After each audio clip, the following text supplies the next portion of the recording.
বরাক দর্পণ studio. নমস্কার, news Barak দর্পণ studio থেকে আমি সঞ্জন কুমার প্রকাশিত। আজ দেশ ও বিদেশে কিছু গুরুত্বপূর্ণ খবর স্বল্প সময়ের মধ্যে আপনাদের কাছে পৌঁছে দিতে চাই। শুধু দর্শকবৃন্দ, আমার পাশে থাকবেন। ভারত পাকিস্তানের বিরুদ্ধে একের পর এক কঠোর পদক্ষেপ নেওয়ায় পাকিস্তান তীব্র অসন্তোষ ব্যক্ত করেছে।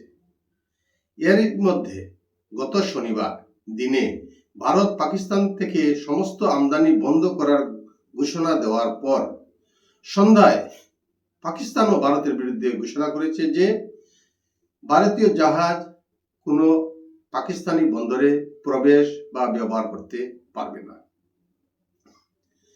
পাকিস্তানের রাষ্ট্রদূত ভারতকে হুমকি দিয়েছেন, যদি ভারত পাকিস্তানকে আক্রমণ করে এবং সিন্ধু নদীর পানি পুরোপুরি বন্ধ করে দেয়, তাহলে ভারতকে পরমাণু ক্ষেপণাস্ত্র দিয়ে আক্রমণ করা হবে। মণিপুর রাজ্যে অশান্তি বিরাজ করছে। বর্তমানে এই অঞ্চল নিষিদ্ধ ড্রাগস ব্যবসার করিডোরে পরিণত হয়েছে। বিদেশ থেকে মণিপুরের মাধ্যমে পাচার হওয়ার সময় পুলিশ চূড়াচাঁদপুরে 48.7 কোটি টাকার হিরোইন জব্দ করেছে। পুলিশি অভিযানে পূর্ব ইম্ফল থেকে 2 জন কেসিপি এবং 1 জন ইউএনএলএফ উগ্রপন্থীকে গ্রেপ্তার করেছে। অন্যদিকে কঞ্চাম রমেশ মৈতেই নামের এই ইউএনএলএফ সদস্যকে পুলিশ শনাক্ত করতে সক্ষম হয়েছে। শোনিতপুর জেলার রঙ্গাপাড়া দুলাপাদুং সেন্টারে একটি 4 চাকার গাড়ি ও ই-রিকশার সংঘর্ষে ভয়ঙ্কর দুর্ঘটনায় দণ্ডিয়াবস্তি গ্রামের নরেশ ঠাকুর নিহত হন এবং ই-রিকশার চালক শঙ্কর দাস গুরুতরভাবে আহত হয়েছেন। ঘটনার বিবরণ অনুযায়ী ই-রিকশাটি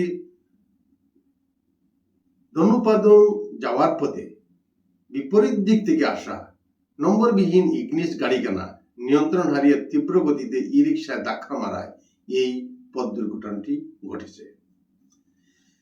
ভারত সরকার দেশে গোলাবারুদ তৈরি কারখানাগুলির কর্মকর্তা ও কর্মচারীদের 2 দিনের বেশি ছুটি দেওয়া হবে না, এক বিজ্ঞপ্তিতে জানানো হয়েছে। জাতীয় নিরাপত্তার স্বার্থে দেশের মিউনিশনস ইন্ডিয়া লিমিটেডের 12টি অস্ত্র কারখানার কর্মচারীদের জন্য এই গুরুত্বপূর্ণ সিদ্ধান্ত। শত্রুর সাথে যুদ্ধের সময় যাহাতে কোনো রকম ক্ষতি না হয়, তাই ভারত কঠোর পদক্ষেপ নিচ্ছে। পাকিস্তানের প্রধানমন্ত্রী ও সেনাপ্রধানের ঘন ঘন বৈঠকের পর এবার সংসদ ভবনে বৈঠক ডাকা হয়েছে শাসক ও বিরোধী সব সংসদ সদস্যকে। আগামী 5 মে সন্ধ্যা 5টায় এই বৈঠকের জন্য আনুষ্ঠানিক বিবৃতি জারি করা হয়েছে। পাক অধিকৃত কাশ্মীরের বিস্তীর্ণ অঞ্চলে গমের আটা মজুত করতে শুরু করেছে স্থানীয় প্রশাসন। জরুরি তহবিল তৈরি করা হচ্ছে। পাক সংবাদ মাধ্যম ডন প্রশাসনিক কর্মকর্তাদের বক্তব্যে উল্লেখ করা হয়েছে, অন্তত 2 মাসের খাদ্য সামগ্রী মজুত করা হয়েছে। পাকিস্তানি মহিলাকে বিয়ে করার জন্য গোপন করার অভিযোগে আধা সেনাবাহিনী থেকে তাড়িয়ে দেওয়া হয়েছে মনির আহমেদকে। তার স্ত্রী মিলান খান পাকিস্তানের নাগরিক। বর্তমানে স্ত্রী মেয়াদ উত্তীর্ণ ভিসায় এদেশে রয়েছেন। স্ত্রীকে অবৈধভাবে এদেশে থেকে যেতে জেনে বুঝে সাহায্য করার অভিযোগ রয়েছে মনিরের বিরুদ্ধে।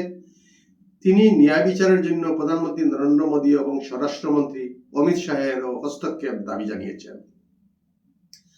পদ্মশ্রী পুরস্কারপ্রাপ্ত এবং প্রখ্যাত আধ্যাত্মিক গুরু বাবা শিবানন্দ 128 বছর বয়সে শেষ নিঃশ্বাস ত্যাগ করেন। শারীরিক সমস্যার সম্মুখীন হয়ে গত 30 এপ্রিল তাকে BHU হাসপাতালে ভর্তি করা হয়েছিল। তিনি 1896 সালের 8 আগস্ট বর্তমানে বাংলাদেশের সিলেট জেলায় জন্মগ্রহণ করেছিলেন। আজ সন্ধ্যায় পর তার শেষকৃত্য সম্পন্ন হবে বলে শিষ্যরা জানিয়েছেন। আজকের প্রতিবেদনে এখানেই সংক্ষিপ্ত বিরতি টানছি। শুভরাত্রি জানিয়ে সবার কাছ থেকে বিদায় নিচ্ছি। নমস্কার। নিউজ বরাক দর্পণ স্টুডিও।